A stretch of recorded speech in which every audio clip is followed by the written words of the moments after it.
Kabupaten Bogor. Tepuk tangan buat Kabupaten Bogor. Ya baik, bismillahirrahmanirrahim. Robbi sholli shodri wa yassirli amri wahlul 'uqdatam min lisani yafqahu qawli. Yang terhormat Kepala Dinas Lingkungan Hidup Kabupaten Bogor dan yang terhormat juga jajaran staf dari DLH Kabupaten Bogor, dan di sini juga yang terhormat Bapak Ibu guru di Kabupaten Bogor ya. Saya rasa masa depan Bogor nih cerah nih Pak. Soalnya saya ngelihat ibu gurunya tuh mereka alpha woman, tahu istilah Gen Z nggak? Istilah siswa-siswi ibu. Alpha woman itu merupakan wanita yang memiliki dua kriteria. Satu, dia itu good looking. Dan yang kedua, dia itu memancarkan inner beauty. Makanya masa depan siswa-siswinya pada cerah. Nah, kalau bapak-bapaknya apa nih? Avenger deh lah ya. Ada Captain America tuh. Ada Thor. Ada Hulk juga. Saya nggak nunjuk Bu. Ya, baik Bapak Ibu semua. Bapak Ibu dari pagi sampai sore sudah mungkin malam ya Bu ya. Enaknya di puncak yang adem-adem aja ya, jangan terlalu serius.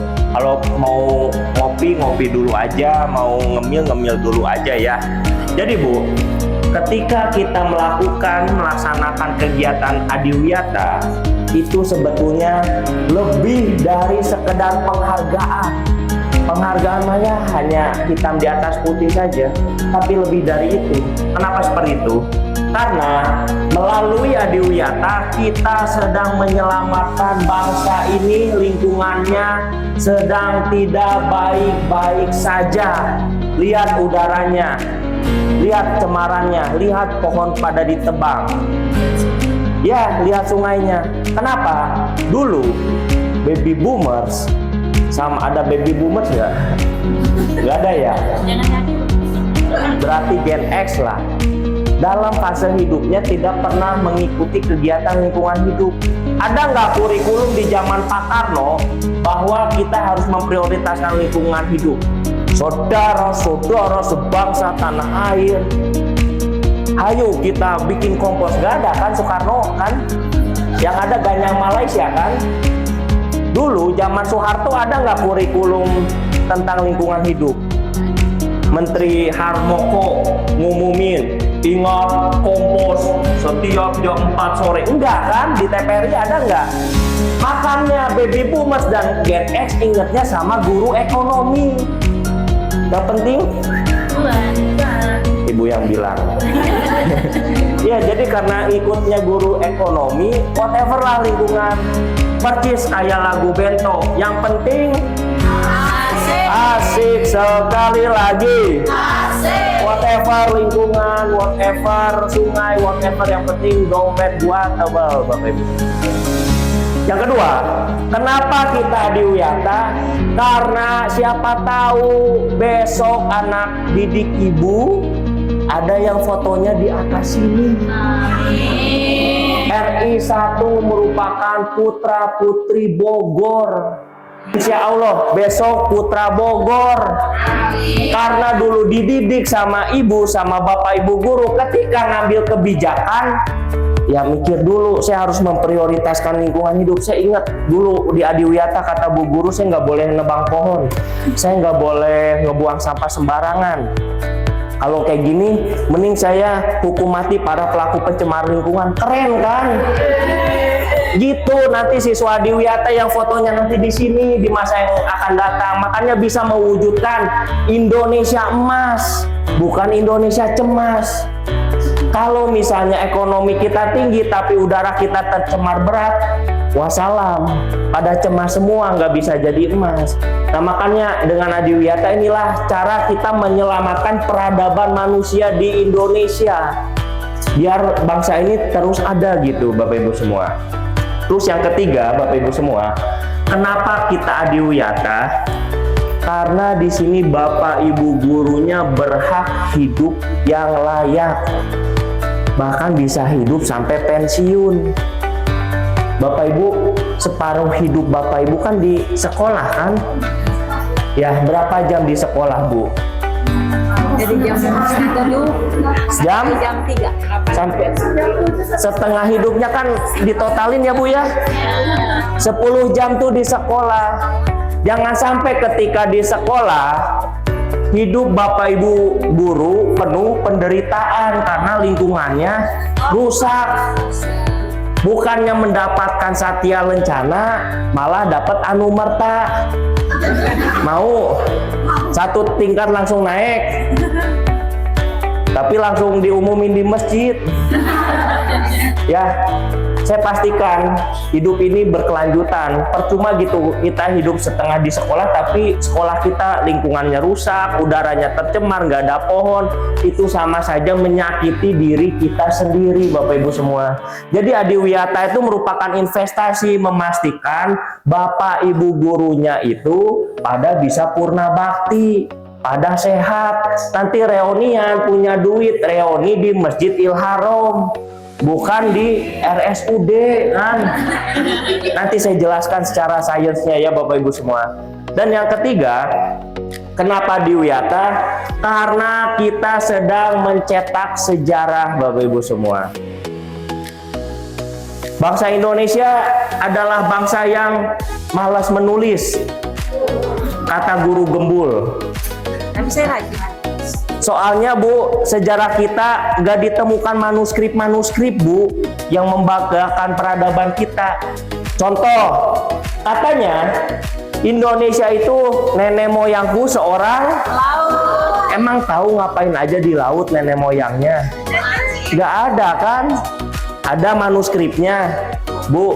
Turki menjadi bangsa yang besar karena punya manuskrip bahwa Ottoman merupakan bangsa yang menguasai 2/3 dunia. Makanya Erdogan itu besar. Nenek moyang ibu menguasai apa? Ada nggak catatannya? Nah makanya kita mempersiapkan kenapa kita harus belajar Sidia. Ya kan mikirin Sidia kan? Jangan sampai anxiety. Nah ini niatkan kita sedang menulis sejarah Bapak Ibu semua, supaya memastikan anak cucu kita mengetahui bahwa nenek moyangnya adalah orang yang ramah lingkungan. Terbukti nanti ditemukan di Prasasti Acer tuh. Di Prasasti Acer bahwa SD Anu melakukan perilaku ramah lingkungan hidup. Jadi Bapak Ibu semua sedang mencetak sejarah. Siap Bapak Ibu semua? Siap Bapak Ibu semua? Jadi pada akhirnya bangsa kita kembali ke zaman 45. Dulu bangsa kita terbelah. Ada guru sejarah nggak? Coba acung tangan. Guru sejarah? Atau guru semua pelajaran karena SD? Oke. Ada apa Bu SCTP? Oh, satu untuk semua. Ya, jadi dulu kan sebelum merdeka orang tuh ada yang pesimis, ngapain sih merdeka? Makanya dulu bangsa kita terbelah. Ada yang masuk ke barisan pejuang 45 yang optimis gitu kita merdeka, ada yang masuk barisan para pengkhianat bangsa. Makanya disebut Londo Ireng kan? Bener kan Londo Ireng kan? Ada arsipnya kan? Nah sekarang kita kebelah. Ada bangsa ini menjadi barisan para pelestari lingkungan dan ada di sini menjadi bangsa para perusak lingkungan. Makanya jadi runtah ireng kan? Yang suka bakar sampah. Ya, Bapak Ibu masuk barisan mana? Barisan para mantan. Barisan mana? Pelestari. Nah, yang nggak ngomong impostor tuh. Belanda sudah dekat jenderal. Oke, coba saya memastikan kalau dulu sesama pejuang kita punya salam kan? Merdeka, betul? Pejuang lingkungan punya salam. Kalau saya bilang Waalaikumsalam itu. Kalau saya bilang kita jaga alam, tuh, udah tahu ternyata. Boleh Kang Indra direkam? Saya mau memastikan di sini tidak ada barisan para perusak lingkungan ya. Boleh semuanya berdiri?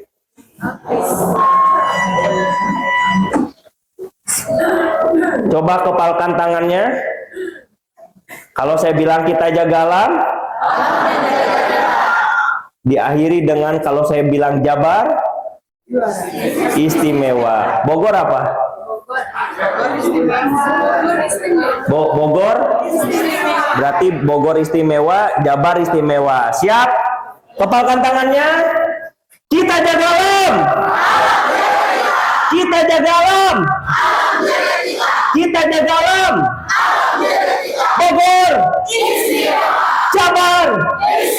Tepuk tangan buat kita semua. Hatur nuhun. Boleh duduk kembali. Sudah ada jejak digitalnya ya. Kalau terjadi pencemaran lingkungan, Bapak Ibu bisa kami somasi ya. Ada undang-undang ITE-nya juga. Ya baik Bapak Ibu semua. Next. Saya panjang lebar belum kenalan ya. Saya Jirayut Bu. Ya Hanifan Adi Nugroho dari DLH ya. Dinas Lillahi Ta'ala. Boleh. Ya. Jadi Bapak Ibu semua, saya muter-muter karena dulu tuh sekolah dari aliyah. Ada guru aliyah ibtidayah sanawiyah. Oh ada, berarti masih satu circle lah. Dari aliyah saya berangkat ke Kemenkes Pak. Jadi dari Depag saya kuliah di Kemenkes. Dari Kemenkes kerja di lingkungan hidup. Nah, jadi begini adanya. Jadi Pak Ustadz, ya koreksi kalau saya salah Pak Ustadz. Dulu ketika di aliyah, saya ada satu pelajaran yang saya suka Pak. Pelajaran SKI. Sejarah Kebudayaan Islam. Udah pada tahu. Jadi Bu, di SKI ini menceritakan dulu kenapa Islam itu bisa jaya. Ini kesenangan saya karena dulu tuh nyeritain yang indah-indah gitu, bukan yang hancur-hancur. Jadi dulu kenapa Islam bisa jaya, karena pada masa dulu puncak kejayaannya itu ada di dinasti Abbasiyah 1200 Masehi. Rajanya itu Harun Ar-Rasyid. Betul Pak Ustadz? Ya. Jadi dulu kenapa mereka bisa jaya, karena mereka punya mindset, dan ini merupakan sunnah juga sebetulnya, dan ini merupakan sunnah yang kita tinggalkan. Dulu mindsetnya gini, orang Islam memiliki pemikiran bagaimana saya bisa meraih akhirat melalui kesejahteraan dunia.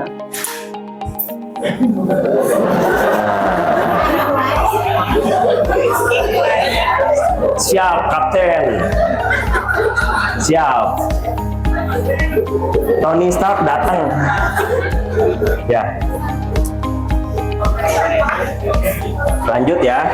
Jadi ketika mindsetnya bagaimana saya bisa meraih akhirat melalui kesejahteraan dunia. Contoh kayak gini, ketika ada yang sakit lalu dia berobat ke dokter, dan setelah berobat ke dokter dia itu sembuh, pahalanya ngalir nggak ke Ibnu Sina yang menemukan kedokteran Bapak Ibu semua? Nah makanya pada masa 1200 ke bawah itu orang Islam tuh wajahnya berseri-seri karena bisa masuk surga dengan cara yang menyenangkan. Dulu tuh tidak ada dikotomi ilmu agama, ilmu akhirat. Padahal semua ilmu itu milik Allah, Bapak Ibu semua. Betul kan? Jadi nggak ada lagi. Ya jujur, karena umat ini udah berada di titik kritis. Ketika Palestina dibom sama Israel, Zionis, Bapak Ibu bisa ngapain coba? Cuman doa kan. Padahal dulu nggak ada yang berani ngusik kita Bu. Hanya Iran yang bisa mengantisipasi mereka. Nah inilah sunnah yang kita tinggalkan. Dulu Nabi Adam turun ke bumi itu bukan belajar Quran hadis, tapi belajar biologi. Lihatlah Adam, air itu mengalir Adam. Lihatlah dari benih ini bisa ditumbuhkan. Adam nanti makan nggak bisa langsung metik ya, kamu harus nanam sendiri, udah beda nggak kayak di surga kan. Ada kan dialektika kayak gitu. Nah inilah sunnah-sunnah yang kita tinggalkan. Begitupun di zaman Rasul. Dulu ketika sahabat passionnya berperang, ayah Khalid bin Walid kan, ya udah dicarekan nggak sama Rasul. Khalid didinya teh perang wae, iraha ngaosna enggak kan? Ya udah, ini kan sunnah yang ditinggalkan. Ya udah kalau passionnya berperang, ya udah Khalid, itulah jalanmu menuju surga. Nah begitupun ketika sahabat Rasul passionnya membaca dan menulis kayak ibu kan, ibu senang membaca dan menulis katanya, yaitu jadi aset umat Islam kan. Iya. Apa dialah Abu Hurairah kan, makanya Abu Hurairah jadi perawi hadis terbanyak di sepanjang sahabat Rasul. Ya, ya sesuai passion Bu, belum. Nggak mesti perang. Jadi masuk surga dengan cara yang menyenangkan sesuai passionnya masing-masing. Ketika Khalid senang perang, ya udah jalan menuju surganya dengan perang. Ketika dia senang membaca dan menulis, apa disuruh adu mekanik sama Abu Jahal? Enggak kan? Enggak. Abu Hurairah di mimbar masjid aja, dia ini aset umat gitu, penghafal hadis terbanyak. Nggak disuruh barisan terdepan kan? Ayo, enggak. Karena passionnya senang membaca dan menulis. Nah begitupun sahabat Rasul yang crazy rich, hartanya berlimpah, kayak Abdurrahman bin Auf, ya udah kan passionnya itu, ya udah dengan cara Abdurrahman bin Auf. Ibu bisa meneladani Abdurrahman bin Auf, 50% TPP ibu buat zakat, bisa? Ya nggak bisa karena bukan passion kita. Ya kan sesuai hati. Ini sunnah yang ditinggalkan. Nah itulah yang disebut amal jama'i. Tanya Pak Ustadz, betul Pak Ustadz? Alhamdulillah betul. Next. Makanya salah satu passion masuk ke surga adalah passion di lingkungan hidup. Jelas. SK-nya bukan dari bupati, SK-nya dari Allah. Al-A'raf ayat 56. Janganlah kamu membuat kerusakan di muka bumi setelah diciptakan dengan baik. Jadi bumi ini sangat indah, tapi keindahan itu malah dirusak Bapak Ibu semua. Dan kita harus berdoa dengan rasa takut, istighfar melihat pencemaran lingkungan tuh. Nah, ya Pak, istighfar ya, minimal istighfar dulu Pak. Dan harapan, nah, tapi jangan berkecil hati Pak. Mungkin beberapa boomer sukanya sawit kan, kata Bapak ini yang tadi. Tapi insya Allah karena siswa-siswi Ibu Adiwiyata, kita punya harapan akan menjadi lebih indah lagi bumi ini. Nah di sini ada yang harus kita garis bawahi, bahwa sesungguhnya rahmat Allah itu dekat kepada orang-orang yang berbuat baik. Nah ini tuh kan masuk surga bukan karena sodako kita kan, tapi karena rahmat Allah kan. Merdeka aja dengan rahmat Allah, masuk surga juga Bapak Ibu semua. Salah satu passion kenapa lingkungan hidup bisa masuk surga. Ayo kita buktikan secara sains. Sebelumnya kita sudah menelaah Al-Quran, sekarang sainsnya Kang. Jadi Dinas Lingkungan Hidup Provinsi Jawa Barat bersama Kementerian Lingkungan Hidup Provinsi Jawa Barat, Kementerian Republik Indonesia dan Dinas Lingkungan Hidup Kabupaten Bogor sudah mengupayakan untuk menghisab. Tanya Pak Ustadz, kata Umar bin Khattab, ya Pak, hisaplah dirimu sebelum dihisap di yaumul akhir. Ketika manusia itu tidak bisa lagi beralasan, aduh bukan saya kok, tapi udaralah yang ngomong. Saya dizolimi manusia. Ketika manusia tidak bisa beralibi, tapi airlah yang berbicara. Inilah hisab kami yang dinamakan IKLH, Indeks Kualitas Lingkungan Hidup, Bapak Ibu semua. Jadi kondisi lingkungan kita saat ini adalah 66,09. Bayangin, siswa-siswi ibu nilai ulangannya 66, bisa masuk kelas nggak? Masuk mah bisa, naik kelas bisa nggak? Naik kelas bisa nggak? KKM-nya berapa? 75. Terseleksi kan?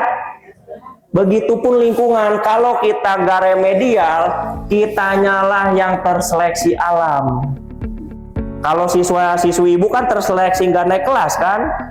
Nah yang paling mengkhawatirkan lagi Bu, kondisi air kita. Nilai ulangan kita itu 46,86. Siswa ibu nilai ulangannya 46, gimana Bu? Sedih nggak ibu udah mendidik tiap hari masuk sekolah, tapi nilainya jeblok. Inilah kondisi air kita. Ibarat Hajar Aswad. Siapa yang pernah ke Mekah? 1, 2. Alhamdulillah. Semoga di ruangan ini pada bisa ke Mekah semua ya. Bu, di Mekah Hajar Aswad warnanya apa Bu? Apa kayak putih-putih gitu. Tapi saya nggak cium. Tapi ngelihat. Nggak ngelihat. Ainul yakin. Yakin. Hitam. Di dalamnya kan, kalau kita kan saya cium Jelas. yang sebelahnya, batu sebelahnya. Batu ya, tapi jelas kelihatan hitamnya. Di dalam. Ada hitam kan? Kenapa bisa hitam? Batu dari surga ya. Ya. Kenapa batu surga kok hitam? Karena dosa manusia. Ada ya, Pak Ustadz? Ada hadisnya Pak? Bahwa Hajar Aswad itu dulunya warnanya putih susu, kayak tembok atas ya, atau tirai belakang tuh susu tuh, atau di sebelah Bapak putih susu kan? Yang baju putih siapa? Mana? Oh iya, nih putih susu. Oke, warnanya guys. Tapi karena dosa anak cucu Adam, sekarang Hajar Aswad warnanya hitam pekat. Ya, anak cucu Adam yang di dunia itu berbuat dosa, Hajar Aswad pun menanggung dosa. Begitupun kondisi sungai kita, Bapak Ibu semua. Dulu Sungai Cilengsi warnanya jernih, bersih. Tapi karena dosa anak cucu Adam di Jawa Barat dan di Kabupaten Bogor, sekarang Cilengsi warnanya apa? Hitam. Percis kayak Hajar Aswad. Anak cucu Adam ada yang suka buang sampah ke sungai nggak? Anak cucu Adam suka ada yang membuang limbahnya ke sungai nggak? Makanya sungai pun seperti Hajar Aswad. Ayat-ayat Allah tuh berada di mana-mana. Ya Pak Ustadz, ada ayat tertulis kan? Ada ayat kalamullah. Di dunia istilahnya apa tuh Pak? Kauniyah, kauliyah. Sungai pun seperti Hajar Aswad, Bapak Ibu semua. Nah, Bapak Ibu semua, selain sungai yang paling riskan itu, wah udahan itu. Sadaqallahul. Udara masih bersih, udara aman Bu. Ulangan kita nilainya 83. Nggak pakai contekan Bu, murni ini. Jujur Bu.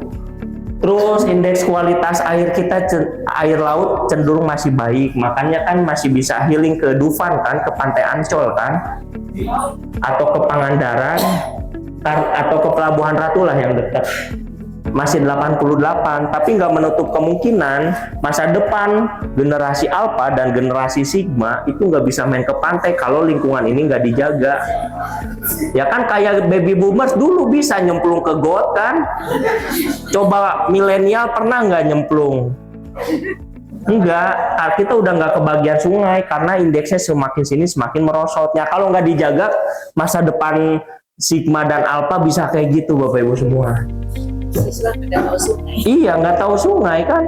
Nah, ada yang paling riskan itu IKL, indeks kualitas lahan.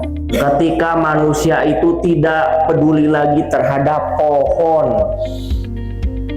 kan banyak alih fungsi lahan yang harusnya dijadikan resapan, dibangun jadi kawasan permukiman, kawasan pertanian. Ya pada akhirnya pohon semakin langka dan lingkungan banyak terdapat banjir dan pemanasan global.